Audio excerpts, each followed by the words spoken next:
కేసులు బద్దలవుతున్నాయి, బౌండరీలు దాటుతున్నాయి. పూర్తి వివరాలకు చదవండి రేపటి సాక్షి దినపత్రిక.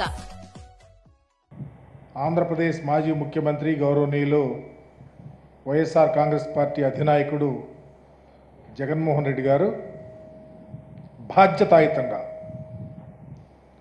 తమ పార్టీకి చెంది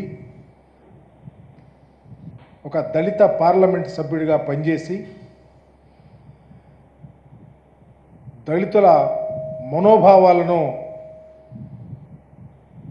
ఎక్కడ తగ్గకుండా పనిచేసినటువంటి వ్యక్తి అయినటువంటి నందిగం సురేష్ గారిని అక్రమంగా అరెస్ట్ చేస్తే జైల్లో పెడితే ఆ కుటుంబాన్ని నేను అండగా ఉన్నా, మీరు అధైర్యపడొద్దు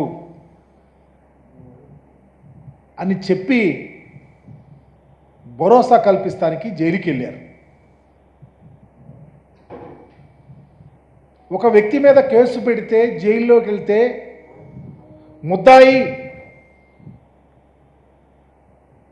ముద్దాయిని చూస్తాకి జగన్మోహన్ రెడ్డి గారు వెళ్ళారు అని గావు కేకలు పెట్టే ప్రపంచంలో ఉన్న ఈ తెలుగుదేశం పార్టీ నాయకుల యొక్క స్థితి గురించి ఆలోచించమని అడుగుతా ఉన్నా. స్వయానా ఈ రాష్ట్ర ముఖ్యమంత్రి ముద్దాయిని చూస్తాకి జగన్మోహన్ రెడ్డి వెళ్ళాడు. ఈ రాష్ట్రంలో ఉన్న మంత్రులు మాట్లాడుతూ ఉన్నారు. నేను అడుగుతా ఉన్నా, అయ్యా, ఆంధ్రప్రదేశ్లో ఒక దళిత పార్లమెంట్ సభ్యుడు జైల్లోకి వెళ్తే ఆయనను పరామర్శిస్తే తప్ప? అంటే మేము జైల్లో ఉంటే మీకు ఆనందం, మమ్మల్ని పరామర్శిస్తే మీకు తేలిక భావన. ఇంతకుముందు ఎన్నడూ ఎవరు వెళ్ళలేదా? చంద్రబాబు నాయుడు గారు మీరు వెళ్ళలేదా? అంటే పేదవాడిని పలకరించడానికి, మనోధైర్యం కల్పిస్తానికి జగన్మోహన్ రెడ్డి గారు వెళ్తే మీరు ఇష్టం వచ్చినట్టు మాట్లాడటం మీకు తగునా అని అడుగుతా ఉన్నా. ఇది ఎక్కడైనా ఉందా ఈ సాంప్రదాయం? మీరు ఏనాడు వెళ్ళరు, మీరు పలకరించరు. దళితులంటే తేలిక స్వభావం. జగన్మోహన్ రెడ్డి గారు బాధ్యతాయుతంగా వెళ్ళారు. చంద్రబాబు నాయుడు గారు అయితే వెళ్తాడు, వాళ్ళకు సంబంధించిన వాళ్ళు ఎంతమంది జైల్లోకి వెళ్తే వెళ్ళారో తెలియదా? అంటే మీరు ఇంకా ఇప్పటికి కూడా అస్పృశ్యత, అంటరానితనాన్ని వేలెత్తి చూపిస్తూ ఉన్నారని చెప్పడానికి ఇంతకన్నా ఉదాహరణ ఏముందని అడుగుతా ఉన్నా. మీరేమో పట్టించుకోరు, మీరేమో దాడులు చేయిస్తారు, మీరేమో అఘాయిత్యాలు చేయిస్తారు, మీరేమో అమానుషాలు చేయిస్తారు. చివరికి మా చుట్టాలు గారు వాడుకుంటారు. కానీ మా నాయకుడిని పలకరిస్తాకెళ్తే ఇంత గావు కేకలు పెట్టడం, ఇది చరిత్ర క్షమించదని మీకు తెలియపరుస్తా ఉన్నా.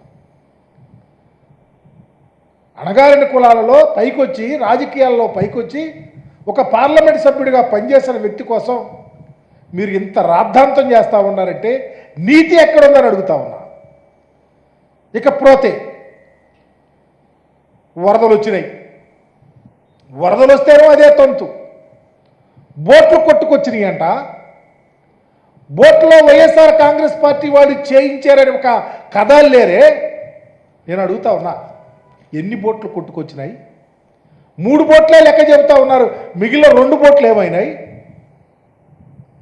ఈ బోట్ల యజమాని శేషాద్రి అని ఆయన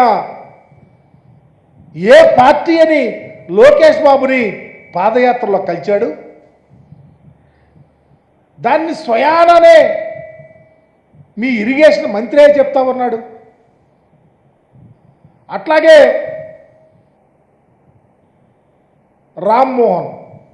రామ్మోహన్ అనే అతను కోమటి జయరాంకి స్వయానా బంధు. అతనే పార్టీ? కోమటి జయరాం ఏ పార్టీ? లేకపోతే మీ ప్రభుత్వంలో మంత్రిగా చేశాడు, ఇరిగేషన్ మంత్రి. ఆలూరి చిన్న ఆ మంత్రికి స్వయానా దగ్గర. అతనే పార్టీ? అంటే దేవినేని ఉమా ఏ పార్టీ?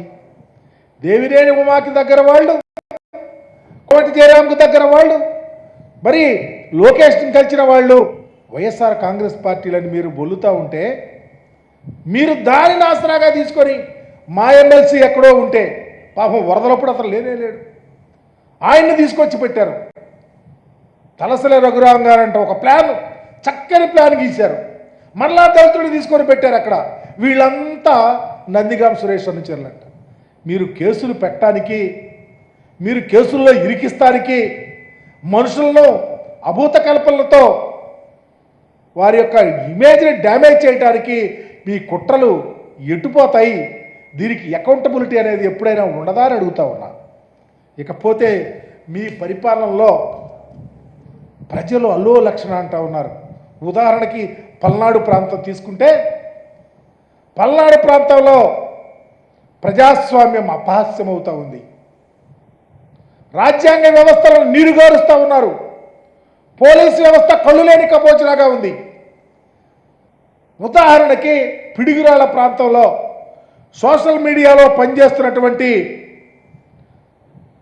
షేక్ మాబు, లేకపోతే గురజాల నియోజకవర్గంలో వెన్నా రాజశేఖర్ రెడ్డి, వీళ్ళు సోషల్ మీడియాలో యాక్టివ్గా ఉన్నారు. ఎప్పుడో పోస్టులు పెట్టారని తప్పకుండా వారి మీద చర్యలు తీసుకోవాలా మీ కర్కశ బుద్ధితో. మొన్న వాళ్ళ ఫాదర్ ఎవరో సిక్ అయితే చూస్తాకొస్తే ఆ ఇంట్లో పడేసి వాళ్ళని కొట్టడానికి ట్రై చేస్తే వాళ్ళు తలుపేసుకొని అక్కడ ఉన్నటువంటి మాజీ శాసనసభ్యుడికి ఫోన్ చేసి పోలీసులకు చెబితే ఏం చెయ్యాలి? పోలీసులు ప్రజలను రక్షించాలా? వాళ్లే భక్షిస్తూ ఉంటే ఇంకా పరిపాలన ఎటు వెళ్తా ఉందని అడుగుతా ఉన్నా. నిన్నగాక మొన్నేమో స్వయాన పెదకూరపాడు శాసనసభ్యుడి మీద బహిరంగ దాడి, ఈరోజేమో వీళ్ళని పోలీసులు చెబితే వచ్చి పోలీసులు రక్షించాల్సిన వాళ్ళు వాళ్లే తీసుకొని వెళ్ళి ఈ యొక్క మాబు మీద, రాజశేఖర రెడ్డి పేరు మీద ఎస్సీ ఎస్టీ అట్రాసిటీ కేసు పెట్టడానికి ట్రై చేస్తూ ఉన్నారంటే మా చట్టాలు ఎంత తేలికైపోయినాయి చంద్రబాబు గారు, మీ చుట్టాలుగా వాడుకుంటున్నారు. ఇది న్యాయమేనా అని అడుగుతా ఉన్నా. ఇంత దరిద్రమైనటువంటి పరిపాలన ఆంధ్ర రాష్ట్రంలో కొనసాగుతూ ఉంది. అందుకనే దయచేసి ప్రజానీకం ఆలోచించాలా. ప్రభుత్వం యొక్క పనితీరు ఎంత దారుణంగా ఉందో గమనించాలా. చంద్రబాబు నాయుడు గారు ఆలోచన సరళిని గమనించాలా. ఇకనైనా ప్రజాస్వామ్యబద్ధంగా పరిపాలన చేయమని చెప్పేసి వైఎస్ఆర్ కాంగ్రెస్ పార్టీ తరఫున డిమాండ్ చేస్తా ఉన్నా. చట్టాలు మీ చుట్టాలుగా వాడుకుంటే ఎప్పుడైనా అకౌంటబిలిటీ అనేది తప్పదని కూడా గమనించమని, ఆలోచించమని తెలియపరుస్తా ఉన్నా.